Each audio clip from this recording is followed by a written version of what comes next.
l'exposition Enluminure en terre d'islam nous permet de présenter au public une sélection de magnifiques manuscrits arabes, turcs ou persans qui ont été également numérisés avec l'aide de la Fondation Total. Et cette exposition qui présente des chefs-d'œuvre de nos collections est exemplaire de ce que nous pouvons faire en tant qu'institution nationale en faveur de publics qui spontanément croient que la Bibliothèque nationale de France n'est pas pour eux, qui s'en tiennent à l'écart. Et c'est essentiel pour nous parce que la culture, c'est aussi affaire de solidarité. Surtout, j'ai beaucoup aimé les histoires sur les premiers Corans, là, l'écriture notamment, et les dessins, illustrations, je ne sais pas comment on appelle. Oui. Cette exposition qui met en lumière la richesse des enluminures de l'islam, eh bien, ça nous permet à la fois de faire connaître cette richesse ici à des publics qui sont originaires du monde de l'islam et qui se sentent souvent rejetés en France. Donc c'est leur dire, voilà, nous admirons ce que vous faites, nous admirons votre passé, nous aimons le partager et nous comprenons ensemble des tas de choses. Ensuite, c'est, nous l'espérons, comme cette exposition suit une grande opération de numérisation, nous espérons pouvoir exposer cette numérisation dans des pays du Golfe, dans des pays du Moyen-Orient où nous sommes présents, avec peut-être chaque fois l'un ou l'autre manuscrit, ou avec des manuscrits qui sont dans ces pays, de façon à pouvoir faire vraiment voyager cet art. Et donc ça complète tout à fait ce que nous faisons avec d'autres grands acteurs, comme le musée du Louvre, comme le musée du Quai Branly, qui nous permettent de partager la culture de l'Afrique, comme l'Institut du monde arabe aussi. J'ai trouvé que c'était génial et puis j'étais contente parce que cette association nous a amenés, parce que sans ça que je ne peux pas aller au musée. Les décors, on va les trouver dans les premières pages, les enluminures, on va les trouver dans les titres de sourates. On a plus de 7000 manuscrits arabes, 2600 manuscrits persans et 2000 manuscrits turcs. Et l'idée, c'était de faire une exposition qui montrerait les plus beaux manuscrits, donc de ces 300 manuscrits. Donc au départ, le projet, c'était plutôt une exposition de chefs-d'œuvre. Et comme ça m'intéressait pas du tout de faire une exposition de chefs-d'œuvre, j'ai choisi de prendre une thématique qui me semblait extrêmement importante dans la période actuelle, qui était le problème de la représentation des êtres vivants en islam et de la relier implicitement à deux problèmes dont on avait beaucoup parlé dans l'actualité ces dernières années, qui étaient la destruction des Bouddhas de Bamiyan en 2003 par les talibans en Afghanistan et puis surtout l'affaire des caricatures du prophète en 2008 où on a beaucoup parlé justement de cette représentation des êtres, de cette pseudo-interdiction de représenter des êtres vivants dans les livres musulmans.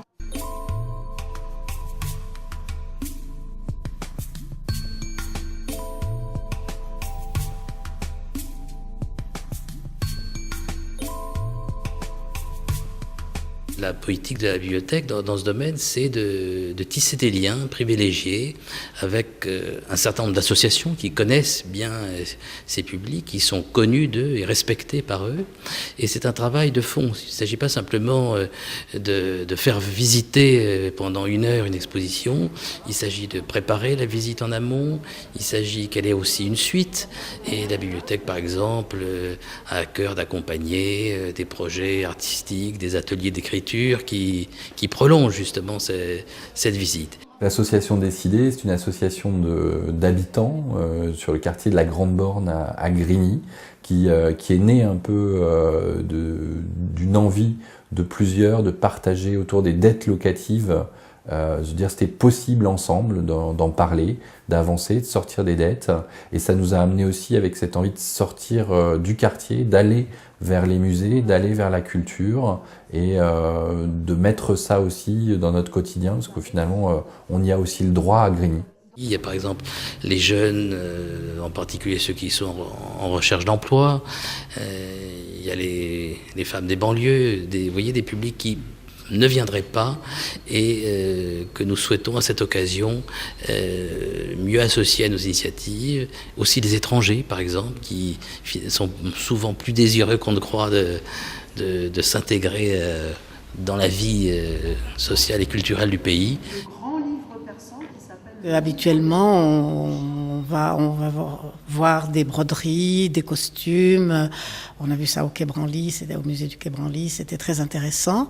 Mais c'était de l'art qui n'était pas tout à fait rattaché à ce qui était culturellement parlant élaboré.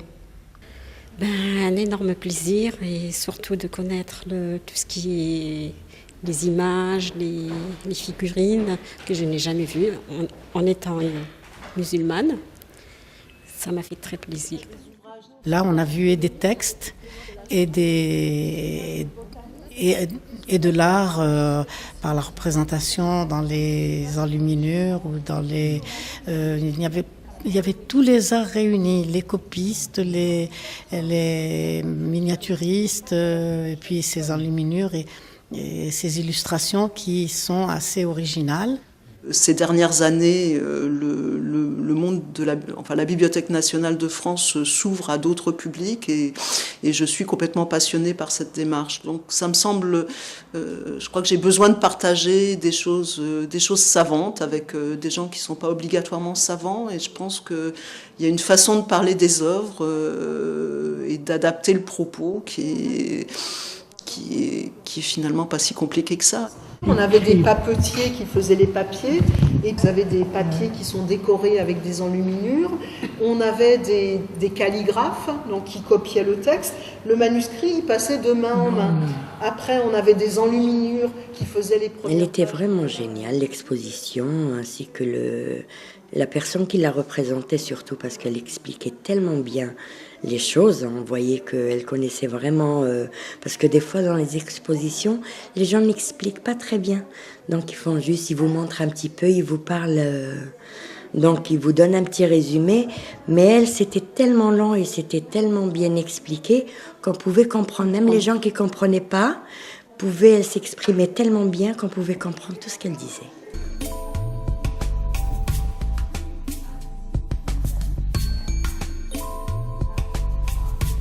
C'est une histoire un peu ancienne maintenant avec la BNF, avec aussi une rencontre dans le cadre de la mission Vivre Ensemble, donc qui rassemble plusieurs établissements culturels et aussi des associations.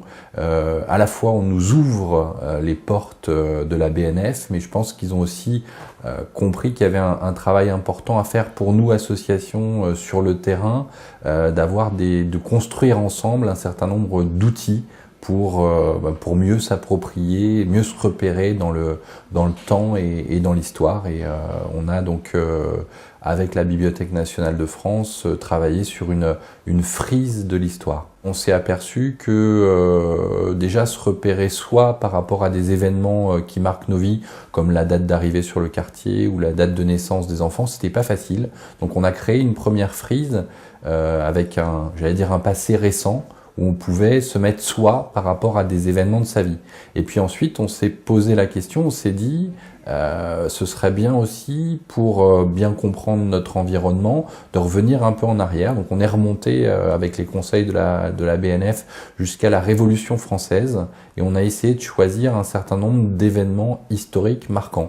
Et là, ils ont été d'un précieux secours, à la fois pour le choix des événements, pour aussi un petit peu tout ce qui est documentation autour. On a réussi à réaliser comme ça des petites vignettes qu'on a collées sur une frise de 11 mètres de long, qu'on avait un peu découpé autour d'événements historiques marquants. Ça nous apporte le fait de pas arriver bêtement à une exposition de la BNF, mais quand on y vient, on sait aussi, on a un petit peu le contexte et on arrive déjà avec quelques billes. Voilà. Ce manuscrit, à votre avis, qu'est-ce qui lui est arrivé ? Il a été effacé ? Voilà, il a été effacé. Et pourquoi il a été effacé ? Parce que dans ce temps-là, il ne fallait pas représenter peut-être le visage. Voilà, alors c'est quasiment l'explication. C'est que dans le monde musulman, à toutes les époques, donc dans le Coran, il n'y a pas d'interdiction formelle de représenter des visages. Le Coran dit juste qu'il ne faut pas faire des statues, païennes. Dans le hadith, il y a quelques hadiths qui disent qu'il ne faut pas de représentation dans les maisons. Mais Il y a des théologiens qui ont dit que dans les livres religieux, on n'avait pas le droit de faire des représentations, donc d'être vivant, mais dans les autres livres, on avait le droit. Cette expérience a été pour moi complètement extraordinaire, de me retrouver face à des gens très variés. Il y a vraiment quelque chose qui s'est passé avec ces groupes, entre autres, je pense avec le groupe de femmes maghrébines, qui étaient des femmes qui avaient une culture arabe, qui lisaient l'arabe et qui ont été complètement passionnées par le fait de voir des livres en arabe, qui avaient envie de les lire. Et il y a eu un échange exceptionnel avec ces femmes, finalement de leur apporter les choses que je connaissais, mais qu'elles aussi m'apportaient les choses qu'elles connaissaient. Il y a véritablement eu un échange autour de ça. Le alif, et puis on a un espace, et après on a le lam. Donc ça, après, on ne pourra plus du tout le faire. Après, on va avoir une écriture avec des mots et des espaces entre les mots, ce qu'on n'a pas du tout ici. Non, c'est ça, en arabe, on dit l'écriture, ça veut dire... La bibliothèque nationale de France comporte des millions d'œuvres et dont certaines sont pour l'histoire des arts et de l'humanité de tout premier ordre, comme ces magnifiques manuscrits arabes ou persans ou turcs qui ont été acquis d'ailleurs dès le XVIe siècle. Et Louis XIV au siècle suivant, à travers Colbert, voulait qu'on acquiert ces manuscrits, enfin les plus beaux d'entre eux justement, parce que la vraie civilisation est universelle. C'est très beau. La muséographie est très intéressante, c'est très confortable parce qu'on peut s'étaler autour des vitrines et je n'ai pas une culture de l'islam extraordinaire, voire nulle, mais je suis vraiment enthousiasmée et j'ai envie d'approfondir. La dernière partie de l'exposition où on a vu une représentation du prophète, y compris avec le visage, et je pensais que ça n'existait pas. Et puis voilà, j'ai fait une découverte aujourd'hui, alors que dans certains manuscrits, j'avais vu que les personnages avaient les visages floutés, même les animaux. Et voilà, j'ai découvert des choses, j'étais ravie. Alors par exemple, il y a la planète Saturne, il y a la planète Mars. La planète Mars, elle va être représentée, si vous regardez les petites images qu'il y a en dessous ici, la planète Mars, elle est représentée sous la forme d'un guerrier qui a une tête coupée. Je crois que dans l'islam, il y en a qui disent oui, il y en a qui disent non, mais beaucoup disent qu'on croit que dans l'islam, normalement, on ne représente pas le prophète Mohammed sallam, que là, on l'a vu, on était un peu étonnés, quoi.